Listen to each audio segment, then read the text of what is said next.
Assalamualaikum warahmatullahi wabarakatuh. Halo para mahasiswa sekalian, bahasa pemrograman web 2. Baik, kita akan lanjutkan playlist kita mengenai kuliah bareng bersama saya Novinaldi. Sebelumnya kita sudah mengintegrasikan sebuah template Bootstrap versi 5 pada project kita, pada latihan kita.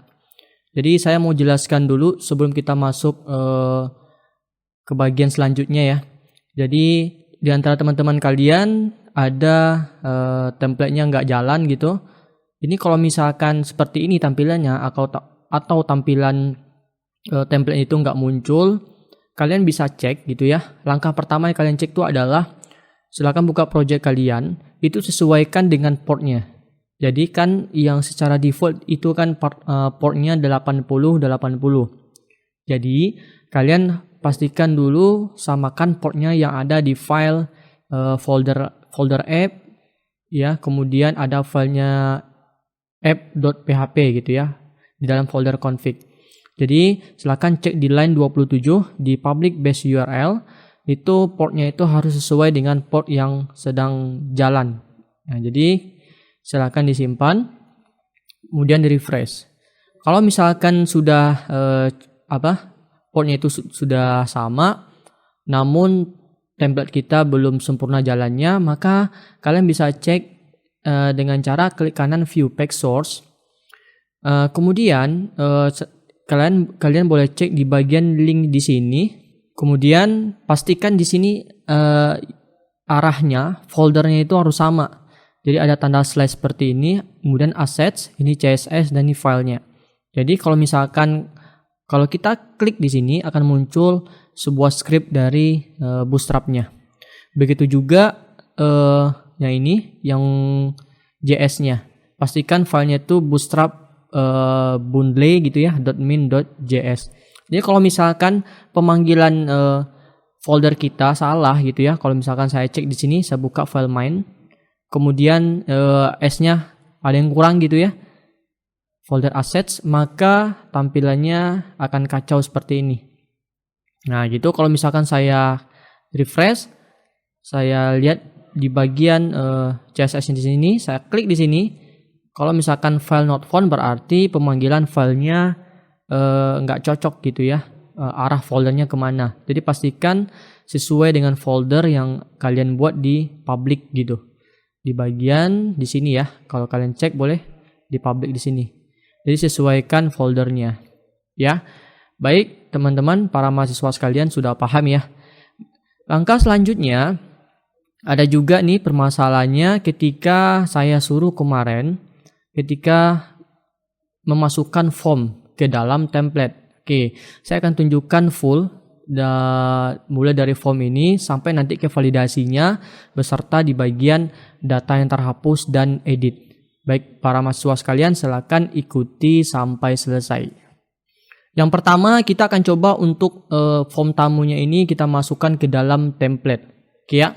Caranya adalah kalian boleh masuk ke view ya. Di sini saya contohkan untuk yang tabel tamu saja. Untuk yang tabel mahasiswa kalian boleh buat sendiri. Silakan buka folder app, kemudian ada di views ya. Ini filenya form ya, form tamu silakan double klik.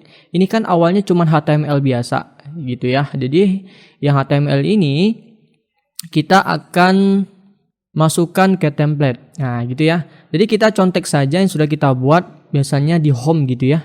Nah, kita akan ambil yang ini. Kita copy saja, kemudian pastikan bagian paling atas seperti ini. Oke, kemudian ini saya tutup dulu ya. Kemudian ini sectionnya saya ubah, yang titlenya saya misalkan ini form tamu. Kemudian di section isinya ini saya hapus saja. Oke, saya hapus, tinggalkan seperti ini. Ini boleh di enter sepanjang mungkin sampai ke bawah nggak masalah ini ya. Kemudian ini akan kita isi sebuah card bawaan dari Bootstrap-nya. Jadi kalian silakan contek saja, buka get bootstrap 52, searching aja di Google, nanti ambil yang paling atas, nanti pilih yang less 52 ya, yang terbarunya. Kemudian silakan searching, tulisannya itu card ya, kartu gitu. Ya, silakan di enter. Kemudian kita akan ambil yang ada tulisan header dan footernya di sini. Ya, saya zoom di sini ya, header and footer. Kemudian silakan diklik. Nah, kita akan contek yang di sini. Kemudian kita copy aja, copy to clipboard. Kita pastikan di bagian section isi di sini.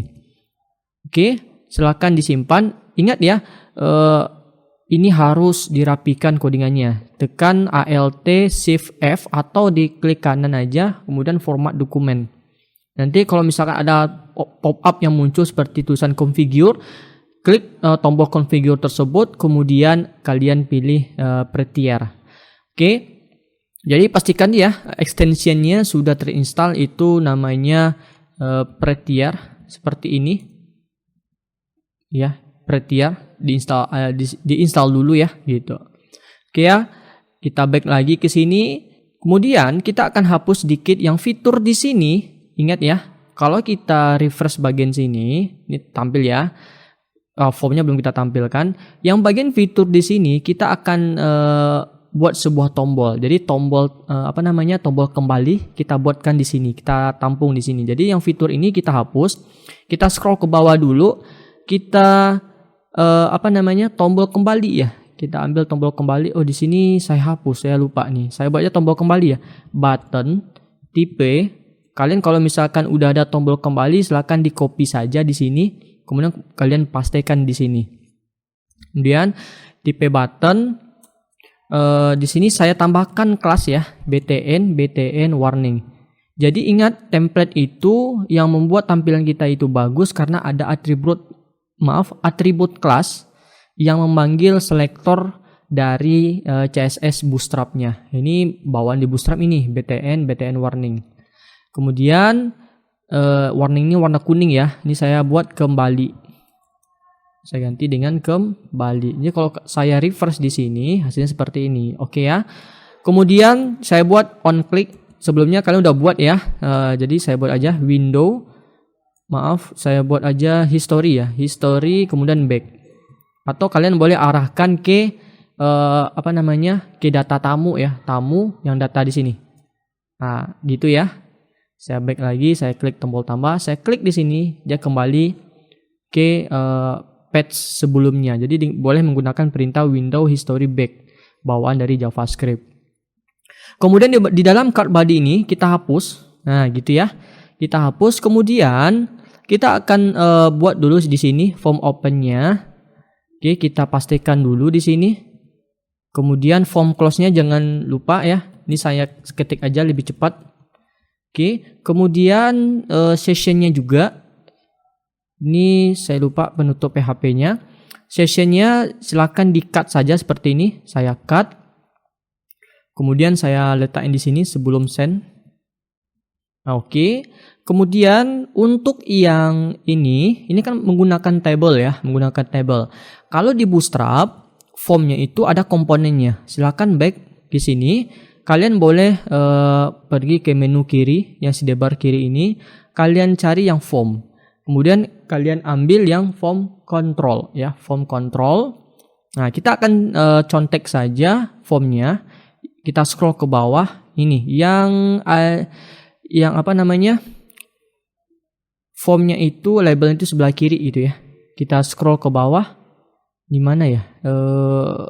Saya searching dulu ya. Oke ya, di bagian read only plain text atau klik aja sini. Saya lupa nih, maaf ya. Read only plain text. Ini kan ada sebelah kiri ya. Oke, kita akan ambil ini. Kita copy aja. Kita copy. Kemudian kalian boleh pastikan di bagian yang di sini.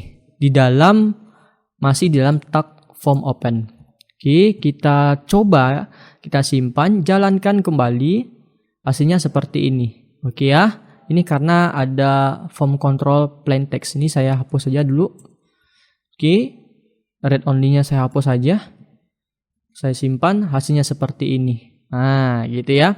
Jadi sebenarnya itu yang membuat tampilan form kita seperti ini karena ada div, kemudian ada kelasnya juga di sini. Bawaan dari Bootstrap-nya. Ini ada call SM2, yaitu ukuran kolom small, ukurannya kecil, kemudian lebarnya itu 2. Jadi sebenarnya kalau di Bootstrap itu ukuran dari sebuah layar itu misalkan adalah 12. Jadi kalau full itu 12. Nah, gitu ya. Itu disebut dengan grid dari Bootstrap-nya. Nah, oke. Ini saya rubah sedikit ya. Saya rubah supaya agak panjang. 3. Kemudian kalau di sini 3, yang ini saya buat 3, berarti di sini sisanya adalah 9 atau enggak 8 aja ya. 8 kita buat genap aja. Di sini saya buat 4. Oke, untuk inputan pertama itu adalah nama lengkap ya. Nama lengkap. Oke. Kemudian untuk inputannya kalian boleh ambil yang di bawah. Oke, mulai dari sini ya. Jangan dari TD, itu kolom itu, bawaan dari table. Jadi saya cut saja, ingat di cut saja, jangan di copy. Di cut saja, kemudian kita ganti dengan yang ini. Oke, sudah. Kemudian kalau kita jalankan hasilnya seperti ini. Namun ini inputannya belum ada kelasnya ya. Jadi tambahkan dulu kelasnya. Kelas form control. Nah gitu. Saya refresh, hasilnya seperti ini. Nah gitu ya. Isi nama lengkap dan seterusnya. Nah, jadi berarti ini ini adalah contoh contekan kita. Nah, jadi kita copy saja ya. Kita copy. Misalkan untuk inputan gender misalnya. Gender, kemudian untuk inputan alamat. Nah, kita coba 2 aja dulu ya. Kemudian di sini kita ubah jadi gender, jenis kelamin. Ini kita hapus saja. Kemudian di sini apa lagi ya? Inputan gender, alamat email. Berarti saya scroll ke atas lagi. Di sini adalah alamat. Oke, ini juga kita hapus. Oke, nah ini anggap saja ini template kita. Kita copy lagi untuk alamat email. Oke, kemudian ini kita ganti juga. Ini untuk telepon ya, telepon. Kemudian cara yang sama kita copy untuk yang password dan confirm password. Oke, sudah ya. Kalau kita jalankan hasilnya seperti ini. Nah, gitu ya, sudah ya. Oke, untuk inputannya lagi. Oke, kita back lagi ke Visual Studio Code-nya. Kita ambil yang gender di sini, ya perlahan-lahan ya kita cut. Kemudian kita pastikan di bagian sini untuk gender. Ingat dirapikan codingnya ya. Untuk yang select sama ya, tambahin kelas namanya form control. Oke, untuk yang alamat cara yang sama, kita cut saja karena ini text area. Kalau text area itu sama aja. Text area tambahin aja. Untuk kalian nambahin atribut kelas itu terserah aja posisinya. Yang penting di dalam tag ini, tag text area. Jadi kelas form control. Nah. Oke ya, mau di sini boleh juga, nggak masalah. Kemudian untuk alamat email caranya sama juga, kita cut aja, kita pastikan ke sini. Oke, tambahin juga untuk yang kelas form control. Kita lihat hasilnya. Oke, sudah ya. Kalau pengen mengkecilkan ukuran inputan text box ini, kalian boleh rubah aja nih di bagian call SM. Misalnya alamat email ini kan terlalu panjang ini ya, 8. Berarti saya potong aja ya. Saya buat aja 4 deh. Nah, hasilnya kecil gitu. Nah, gimana? Paham ya? Oke, sudah. Lakukan cara yang sama untuk yang telepon dan password serta confirm password. Oke, sudah ya, sampai ke confirm password. Kita cek dulu, kita jalankan sering-sering untuk nge-refresh ya. Telepon sudah. Untuk yang tombol, boleh kalian copy aja di sini. Ini saya contek aja. Oke, untuk yang tombol tidak menggunakan label, kita biarkan kosong. Kemudian di sini kita hapus. Oke, untuk yang tombol kita cut saja di sini. Saya cut. Kemudian saya masukin ke sini gitu. Maaf. Oke ya. Jangan lupa disimpan lagi hasilnya seperti ini. Oke. Kalau mengganti warna, kita sesuaikan komponen dari Bootstrap-nya, itu ada namanya button. Kalian boleh cek di sini bagian components. Klik buttons. Nah, di sini di video sebelumnya sudah saya jelaskan juga untuk membuat warna ini. Sebenarnya yang perlu kalian ingat adalah atribut kelasnya. Jadi sebenarnya ini nih yang membuat berwarna itu. Primary warna biru, secondary warna ini, success warna hijau, dan seterusnya. Paham ya? Jadi kita cukup tambahin aja di bagian sini. Jadi kelas kemudian btn primary. Nah, untuk maaf ini yang untuk simpan sukses saja ya. Kemudian yang untuk yang batal ya, btn secondary. Oke, sudah. Jika sudah, maka yang di HTML ini kita hapus saja semuanya. Oke ya, kita delete. Sudah hasilnya seperti ini. Kita refresh. Oke, sudah. Paham ya para mahasiswa sekalian, itu cara untuk formnya. Oke. Untuk yang validasinya saya mau nunjukin nih. Validasinya kita pengen mempercantik validasinya gitu. Untuk mempercantik validasi ini kita bisa memanfaatkan juga komponen dari Bootstrap-nya. Itu ada di bagian, kalian bisa cek di sini form control. Di bagian validasi ya. Validasi. Kemudian di sini ada namanya server side. Nah, gitu ya. Ya kalau misalkan ini berhasil, maka ada centangnya. Kalau misalkan validasinya error, muncul seperti ini. Kemudian form controlnya itu berwarna merah, gitu ya. Yang membuat warna seperti ini atau validasi seperti ini karena ada kelasnya juga gitu. Kalau kalian di sini lihat, kalau is valid berarti itu warna hijau. Kemudian kalau yang tidak valid itu namanya is invalid. Kemudian yang tulisan yang ini, yang merah seperti ini ataupun yang hijau seperti ini, itu di bagian yang ini. Ada kelasnya invalid feedback, itu ya. Invalid feedback dan valid feedback. Nah, maka dari itu kita akan contek yang dari sini. Jadi kalian boleh buka Bootstrap-nya lagi, ambil yang komponen forms, kemudian ambil yang validasi, ambil yang server side, gitu ya. Oke, kita akan ambil yang di sini. Caranya adalah kita akan membuat logika if pada inputannya di bagian kelasnya. Nah, gitu ya. Jadi kita akan back di sini. Silakan buka form tamunya. Kita mulai dari yang nama lengkap. Oke, di bagian input kelas yang form control di sini, oke ya. Kita akan membuat silakan kalian boleh space, tekan spasi, kemudian enter. Di sini kita enter saja boleh. Saya akan membuat if ya. Membuat if seperti ini. Jika ingat ya, ini yang namanya ternary. Ya, saya jelaskan terlebih dahulu. Ini namanya ternary operator. Jadi maksudnya seperti ini. Saya coba dulu ya. Misalkan ada sebuah kondisi ya. Misalkan jika variabel nama sama dengan nominaldi misalkan, maka munculkan echo benar. Gitu. Kemudian jika tidak, echo tidak benar.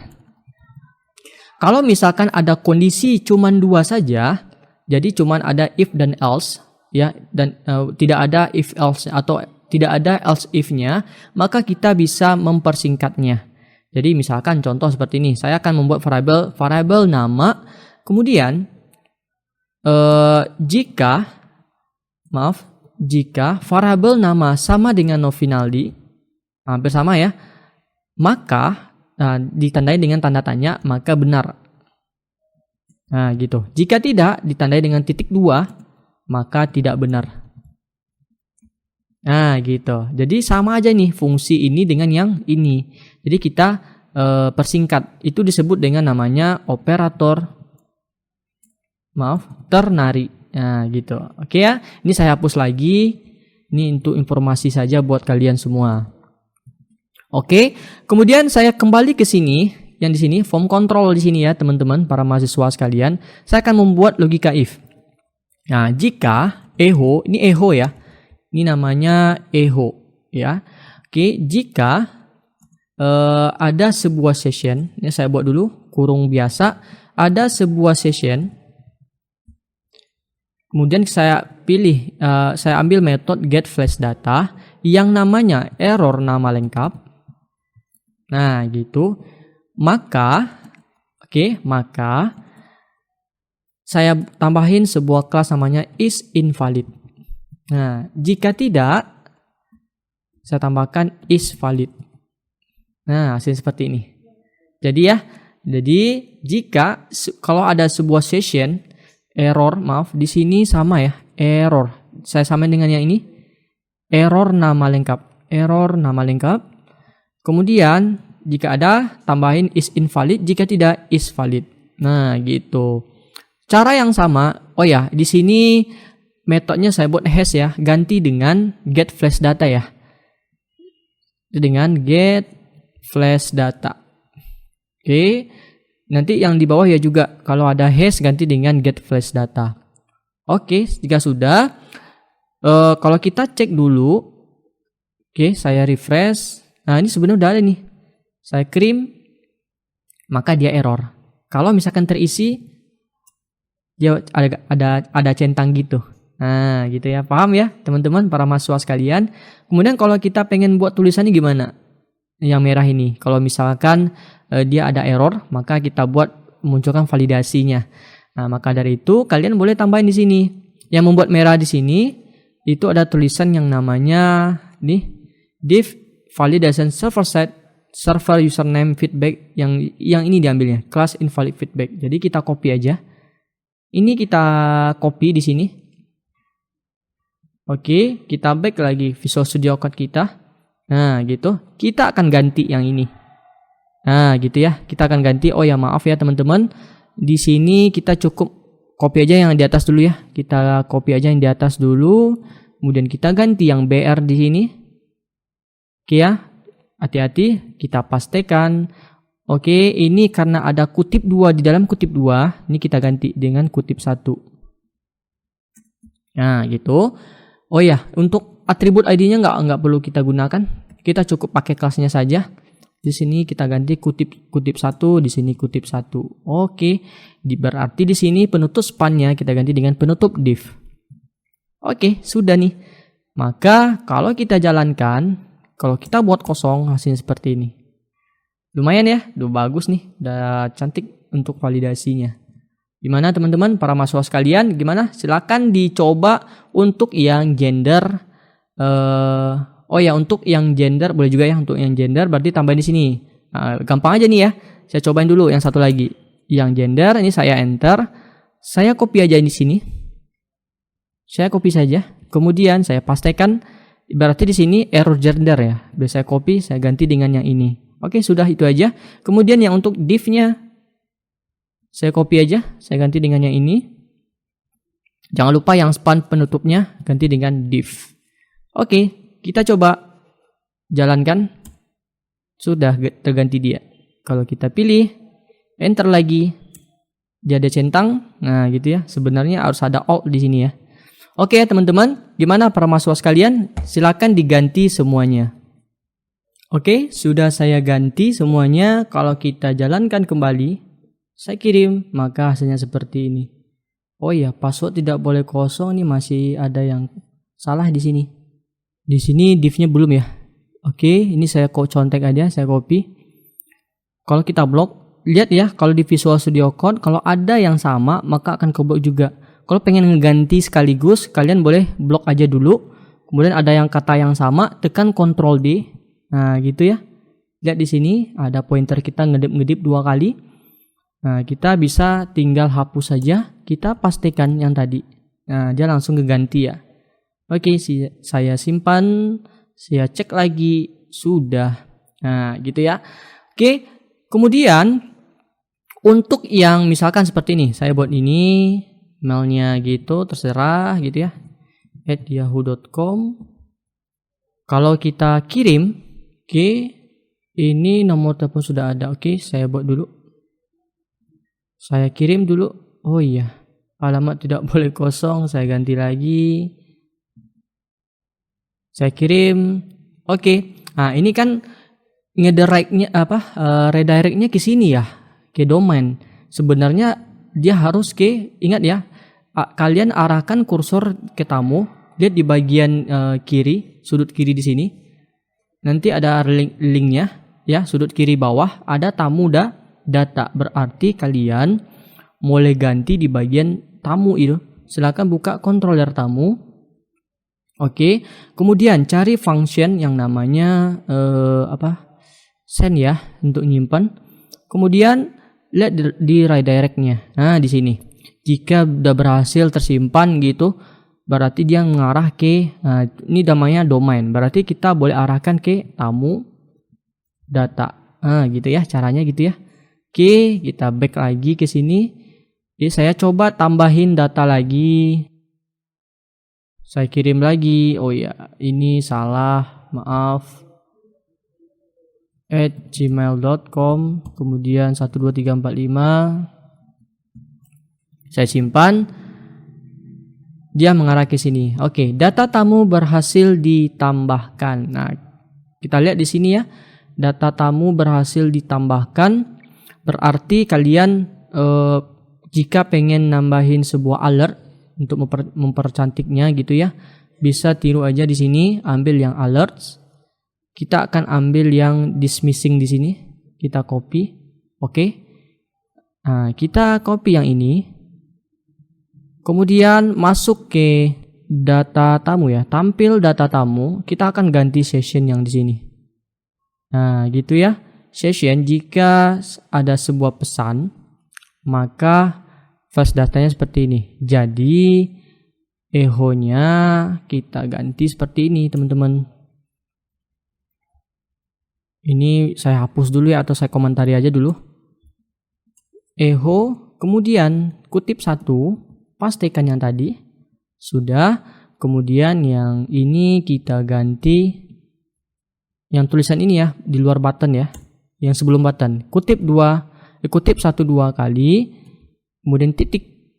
Kemudian kita copy yang ini, pastikan ke sini. Nah, jadi pemisah karakter dengan sebuah variable itu dipisah dengan tanda titik gitu ya. Oke, jika sudah silakan disimpan, kemudian silakan diisi lagi namanya. Nah, gitu ya. Misalkan yahoo.com ya. 321. Saya simpan. Hasilnya seperti ini. Nah, gitu. Sudah ya. Kalau pengen ganti warna, kalian boleh tambahin aja. Ini warning di sini ganti dengan info boleh, atau sukses boleh juga. Nah, gitu. Kita boleh tutup seperti ini. Gimana para mahasiswa sekalian? Sudah berhasil ya? Jadi kalian boleh tambahin untuk yang edit. Saya yakin kalian edit udah bisa nih. Nah, silakan kalian tambahin sendiri ya teman-teman para mahasiswa sekalian. Oke, di next video kita akan coba pagination. Ya, lakukan pagination bagaimana seperti ini. Ada next, dan next. Nah, gitu ya. Kalau datanya banyak, nggak mungkin datanya itu misalkan ada ratusan atau ribuan, nggak mungkin kita tampilin di dalam satu page gitu ya. Oke, sekian dulu. Silakan next video untuk bagian pagination.